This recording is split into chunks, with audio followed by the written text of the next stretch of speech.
Pelo sinal de Santa Cruz, livrai-nos Deus, nosso Senhor, dos nossos inimigos, em nome do Pai, do Filho e do Espírito Santo. Amém. Meu Senhor e meu Deus, creio firmemente que estás aqui, que me vês, que me ouves. Adoro-te com profunda reverência. Peço-te perdão dos meus pecados e graça para fazer com fruto este tempo de oração. Minha Mãe Imaculada, São José, meu Pai e Senhor, meu anjo da guarda, intercedei por mim.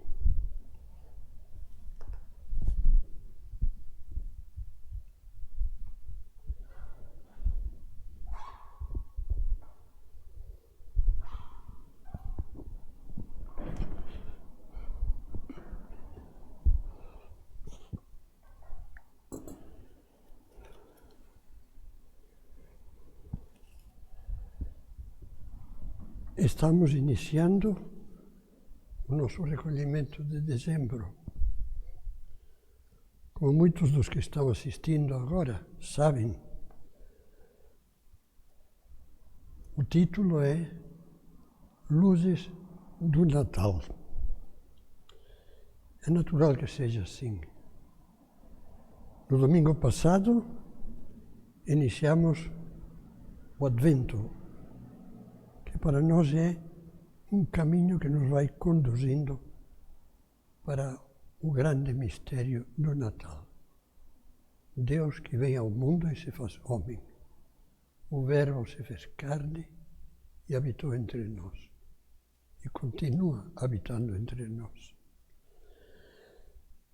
Todos nós nos lembramos, e se não todos nós, muitos de nós, nos lembramos com carinho daquela época da nossa infância, para alguns de nós já remota, mas ainda bem clara na memória, em que preparávamos o presépio.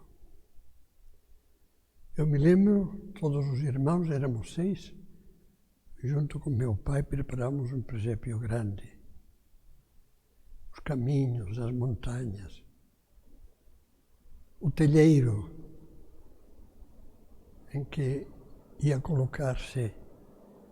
se colocar a Sagrada Família, o menino na noite de Natal, mas Jesus e Maria lá, as outras figuras que as crianças adorávamos movimentar pelo caminho, especialmente os magos, meio centímetro por dia, 1 centímetro por dia. E nesse caminho que vai a Belém estavam os pastores, que também íamos aproximando do mistério de Jesus, da manjedoura, onde o burro e o boi, com seu alento cálido, esquentavam um pouquinho o menino na noite de inverno. E o Evangelho de São Lucas, que descreve o nascimento de Cristo, diz que depois de receber o anúncio do anjo, nasceu para vós o Salvador, que é o Cristo Senhor, os pastores disseram uns aos outros: vamos até Belém e vejamos o que lá aconteceu e que o Senhor nos deu a conhecer. Eu peço a Deus que todos nós, a partir já desse começo de Advento, é a primeira semana que está terminando, a partir desse começo de Advento, dentro do nosso coração, deixemos ecoar a voz dos pastores, e que nos impele, que nos diz, que nos incentiva. Vamos até Belém e vejamos o que lá aconteceu, que é a coisa mais maravilhosa do mundo e que Deus nos deu a conhecer. Tomara que depois de termos preparado bem o Natal,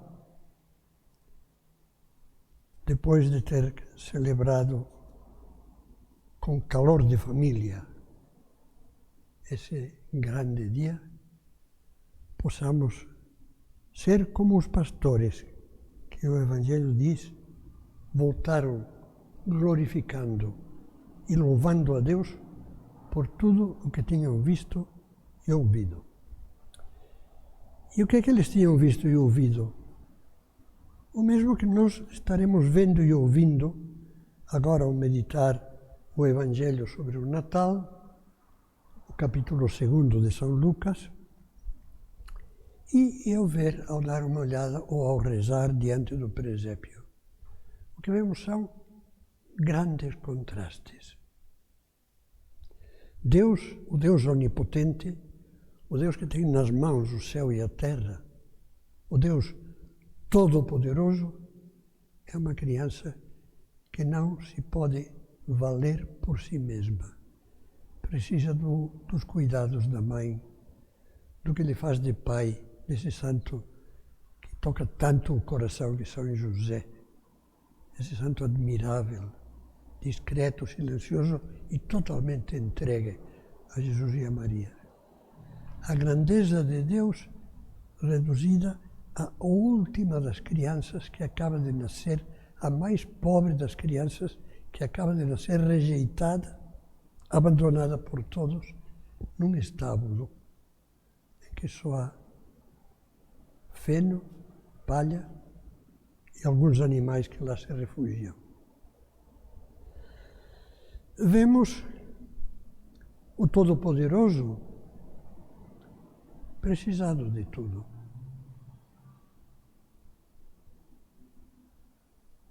Precisa ser guiado, levado primeiro ou depois, quando começar a andar, como todas as crianças, a mãe e o pai lhe dão as mãos, o ajudam a andar.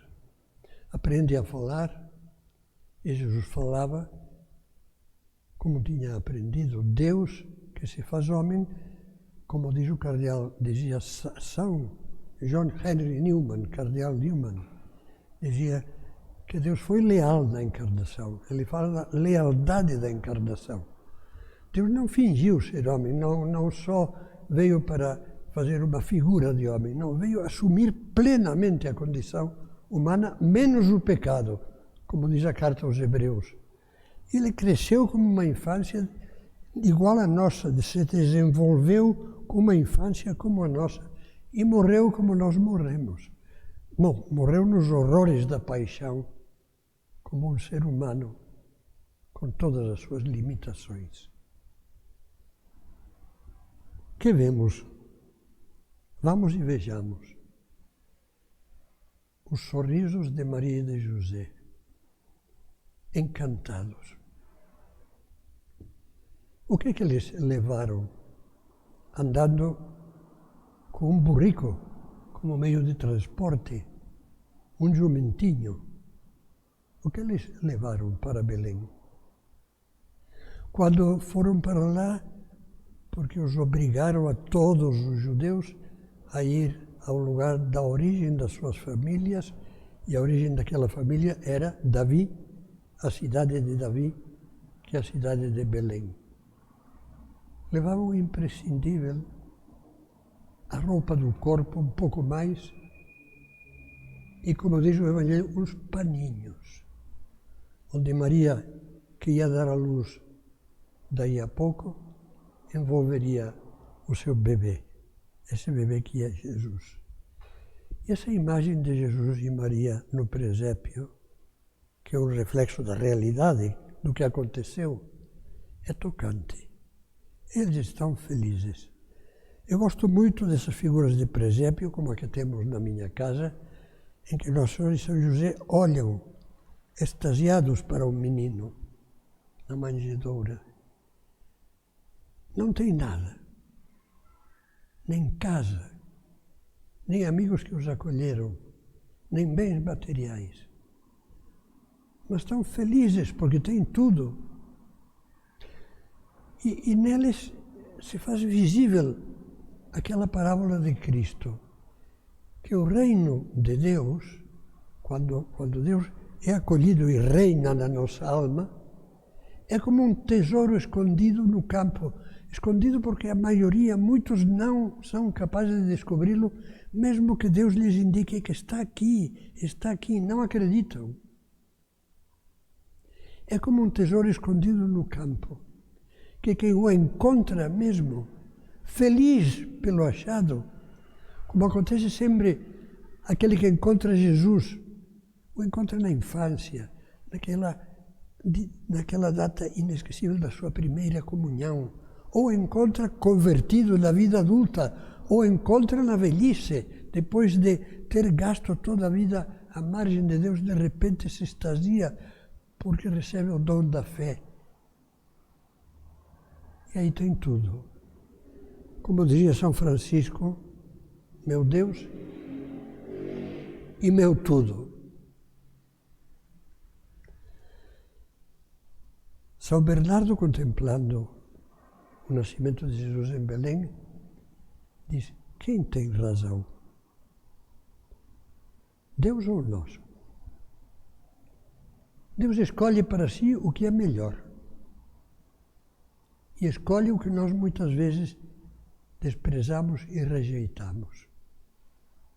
Escolhe ser humilde, se faz pequeno, não quer comandar, brilhar, estar em destaque, deslumbrar com os seus raios. Nunca, nem depois da ressurreição, Cristo, Deus, quis fazer isso. Depois da ressurreição, ele vai se sentar à beira do lago de Genezaré e comer um peixe frito e um pouco de pão junto com os seus discípulos, pouco antes da ascensão. Assim, departindo com eles. E, no entanto, é Deus. E aí está, esse Deus pequeno, humilde, desprendido, aí está o maior amor que jamais existiu e que nós deveríamos compreender. São João diz: nisto se manifestou o amor de Deus para conosco, em nos ter enviado ao mundo o seu Filho único, para que vivamos por ele. Nisto consiste o amor, não em termos nós amado a Deus, mas em ter-nos Ele amado e enviado o seu Filho para expiar os nossos pecados. O Filho, do mistério da Trindade, Pai, Filho e Espírito Santo. As reflexões que acabamos de fazer nos falam fortemente do exemplo de humildade que Cristo nos dá. E é um dos exemplos mais claros no Natal. Deus se faz humilde para nos ajudar a nós a fazer-nos humildes, a ter essa virtude que é alicerce, sobre a qual se podem construir todas as outras. Toda a grandeza do homem tem que ter como base a humildade. A humildade verdadeira. Uma humildade que não é rebaixamento, que não é coitadismo, que não é simplesmente reconhecimento de que nós devemos tudo a Deus, nós somos filhos de Deus. E por nós mesmos somos tão desvalidos como o menino de Belém. Quando começa a vir a arrogância, e eu não preciso que ninguém me ensine nada, e eu não preciso de Deus, eu não preciso de religião, e eu já sou uma inteligência de adulto, e quanto mais nos afundamos. Santo Agostinho tem uma reflexão muito bonita ao comentar o Evangelho de São João. O Verbo se fez carne e habitou entre nós. Diz: para que fosse curada a fonte de todas as doenças, o orgulho, o Filho de Deus desceu à terra. Fez-se humilde. Ó homem, por que te ensoberbeces? Deus fez-se humilde por teu amor. Se te envergonhas de imitar um homem humilde, imita ao menos a Deus que se humilhou. E é muito interessante uma carta que Santo Agostinho escreveu a um intelectual um pouco presunçoso e cheio de espírito crítico, que se chamava Dióscoro. E escrevia, entre outras coisas, e eu te digo que o primeiro caminho autêntico da vida para estar com Deus, o primeiro caminho é a humildade, o segundo, a humildade, e o terceiro, a humildade. E quantas vezes me perguntares, te repetirei o mesmo. E não porque não haja outros preceitos que se possam enunciar, mas porque se a humildade não precede e acompanha quanto fazemos, de bom, tudo é destruído pelo orgulho. Orgulho é o câncer também das coisas boas, também das virtudes. Coragem com orgulho. Estar a fazer muito pelos outros mexendo-se, mas exibindo-se.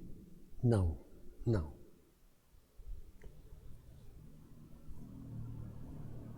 O presépio sem palavras, aliás, no presépio sem palavras, Jesus nos diz claramente o que ele nos dirá 30 anos depois, com as suas próprias palavras. São Mateus diz que, em certo momento, os discípulos aproximaram-se de Jesus e perguntaram-lhe: quem é o maior no reino dos céus? Esse reino que Jesus pregava, o reino dos céus está chegando, o reino dos céus está no meio de vós. Já está com Cristo, Deus querendo entrar nas almas, Deus querendo iluminar, Deus querendo vivificar, Deus querendo eternizar as almas. Já está o reino de Deus.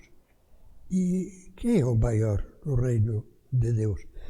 Olha, é interessante que, se você repara, o Evangelho de São Mateus não costuma dizer o reino de Deus, mas o reino dos céus. Por quê? Por uma razão muito simples, porque foi o Evangelho escrito para os cristãos convertidos na Palestina, judeus, que não podiam pronunciar o nome de Deus. E nem sequer o nome genérico de Deus. E usavam, então, expressões: o Todo-Poderoso, o Senhor, o Altíssimo, o Reino dos Céus. Pelo contrário, se vê o Evangelho de São Marcos nas mesmas passagens, ou parecidas, como São Marcos acompanhou Pedro a Roma e acompanhou Paulo depois de várias viagens entre os pagãos, viagens de evangelização dos pagãos, ele fala o reino de Deus, porque para os pagãos isso não apresentava nenhum problema. Pois bem, desculpe essa disquisição, mas o reino dos céus, ou seja, o reino de Deus, quem é o maior nesse reino? Lhe perguntavam. E Jesus chamou uma criancinha, colocou-a no meio deles. Imagine isso como uma sequência cinematográfica. Quem é o maior? Pega uma criança, a coloca lá no meio, abraça e diz: em verdade vos declaro, se não vos transformardes e vos tornardes como criancinhas, não entrareis no reino dos céus.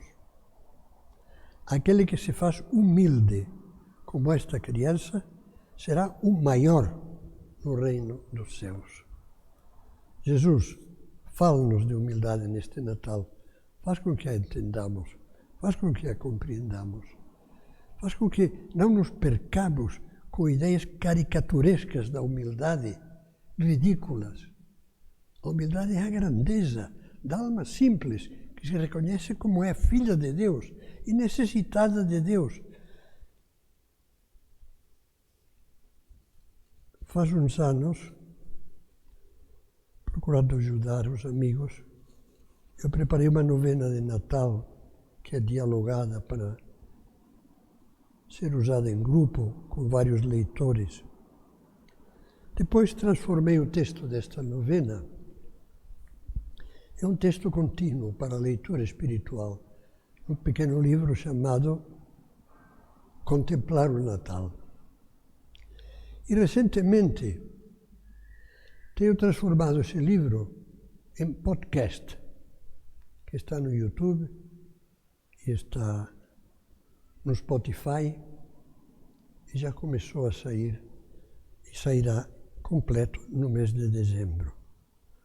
Bem, digo isso porque vou citar trechos desse livro. A Bíblia repete pelo menos 3 vezes esta frase: Deus resiste aos orgulhosos e dá a sua graça aos humildes. Quer dizer, Deus resiste. O orgulhoso pretende chegar a Deus e Deus diz: não, você não dá, você não dá. E pelo contrário, dá a graça aos humildes, essa humildade que abre o coração. O orgulho, eu comentava, é o pecado que mais desgosto causa a Deus, porque é o grande inimigo do amor. Sem humildade não há amor, e sem amor não há alegria. Vejam se não é o orgulho, o amor próprio ferido, o ressentimento, a teimosia de não dar o braço a torcer, a arrogância de não querer dar ou pedir perdão. Se não é isso a causa da maior parte das brigas e divisões das famílias. Essas divisões que doem tanto e se sentem ainda mais no tempo de Natal. Nesse mesmo texto eu contemplava na vida dos homens e mulheres humildes de coração, Deus faz muitas maravilhas que os orgulhosos, sozinhos, porque se isolam de Deus, não conseguem jamais alcançar. A pessoa humilde, por exemplo, recebe de Deus energias espirituais novas, que a tornam capaz de vencer dificuldades antes invencíveis. A pessoa humilde recebe a graça de ver com a luz da fé coisas que antes eram totalmente escuras. A pessoa humilde torna-se capaz de ter uma paciência, uma mansidão e uma compreensão incríveis, que antes julgava impossíveis de alcançar. A pessoa humilde, com a graça de Deus, vence todos os obstáculos. Se não vos fizerdes como crianças, não entrareis no reino dos céus. A criança tem várias características. A primeira é pequena e dependente. Não se acha o tal. Uma criança mancada do homem faz rir a todo mundo. É ridícula ou é engraçada, é uma palhaçada. A criança é pequena e dependente, porque a criança não sabe fazer nada, a criancinha tem que ser alimentada, depois, quando crescer, como lembrávamos antes, tem que ser ensinada, tem que ser ajudada a aprender o mais elementar, a pegar as coisas sem deixá-las cair, a andar, a caminhar, embora muitas vezes o pai, a mãe, ajuda a criança a caminhar e quando solta para ver se anda sozinha, pumba, cai sentado no chão e aí começa a chorar. Bom, mas essa dependência não é uma desgraça, é uma maravilha. Porque a criança depende de quê? Depende do amor dos pais, do carinho dos pais, da força dos pais, da ajuda dos pais, da sabedoria do que os pais já sabem e lhe podem ensinar. Essa dependência é vida. Essa dependência não é como a dependência triste, lógico, daquela pessoa que ficou paralisada numa cama durante anos e também com a cabeça fora do ar e precisa de tudo. essa pessoa inspira compaixão e com certeza Deus a olha também com carinho. Para Deus também é uma criança, daquelas para as quais Ele reserva o reino dos céus. Mas estamos pensando em Jesus menino, e em que Ele nos quer imitadores da humildade dEle. Dependemos de Deus para ter um conhecimento da verdade. Dependemos de Deus para ganhar com a graça divina a força da vontade que faz o bem. Dependemos de Deus para saber acertar nas encruzilhadas do mundo o verdadeiro caminho da vida.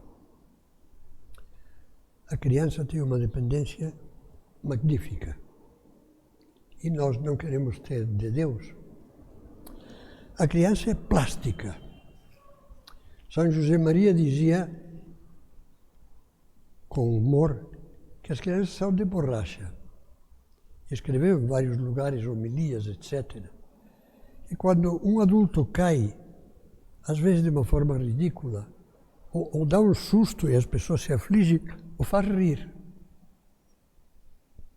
A criança, pelo contrário, quando cai, pouco depois se levanta como se fosse de borracha. Choraminga, reclama e 10 minutos depois já está pulando e brincando outra vez. Pois uma alma que é humilde tem essa virtude de ser plástica. Isso por quê? Porque tem esperança, porque sabe que se volta para os pais, e no nosso caso, se voltamos para Deus depois de ter tido um tombo, por grande que seja, Ele nos pegará nos braços. Se voltamos chorando, nós com lágrimas de arrependimento, receberemos o abraço de Deus, o consolo de Deus. Receberemos nova vida de Deus. Oscar Wilde tem um conto em que o protagonista que ele focaliza é um anão e uma princesinha. O anão é um conto, portanto, é ficção. O anão se apaixona pela princesinha. Um anão deforme, feio.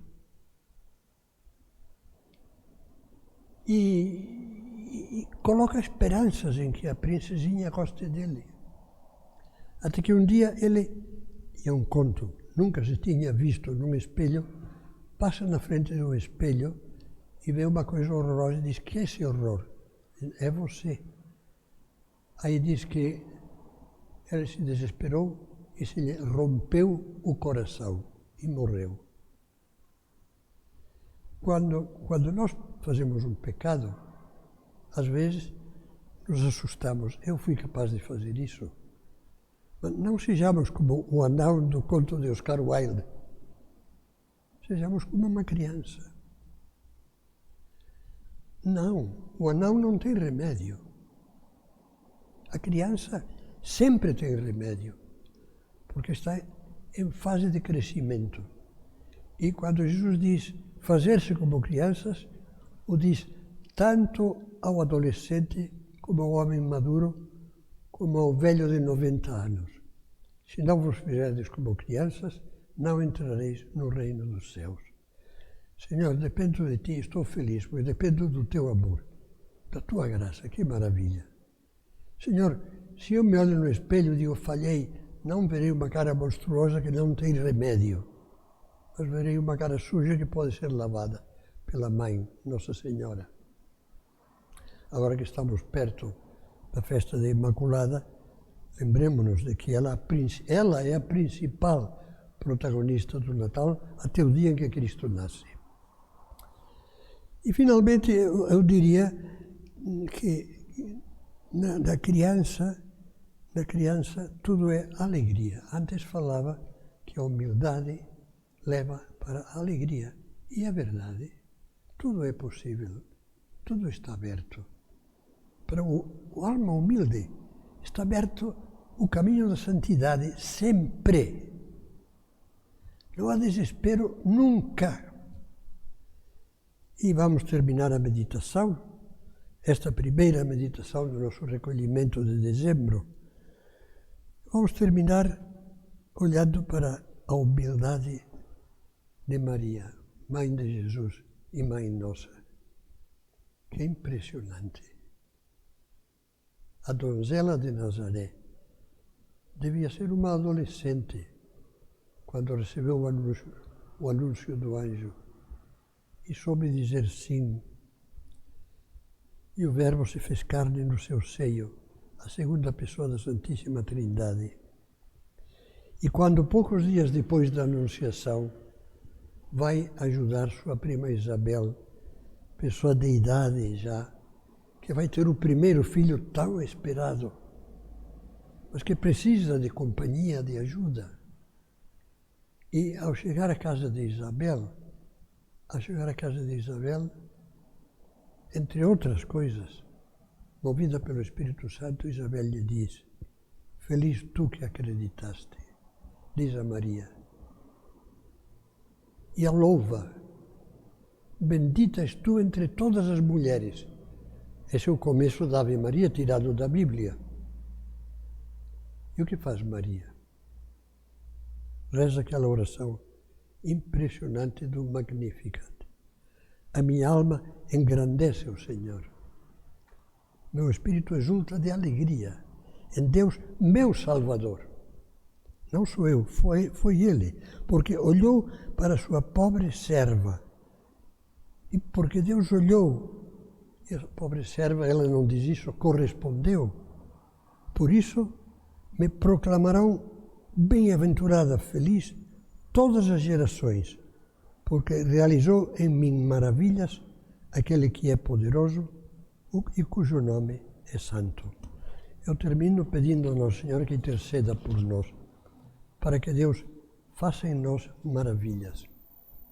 Nesse tempo de preparação para o Natal e nesse próximo Natal, maravilhas de conversão, sobretudo de conversão para a imitação da humildade de Jesus, de Maria e de José.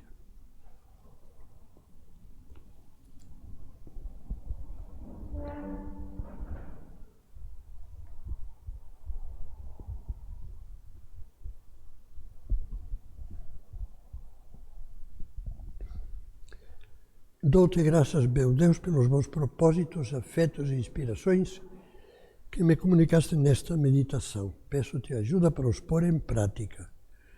Minha Mãe Imaculada, São José, meu Pai e Senhor, meu anjo da guarda, intercedei por mim.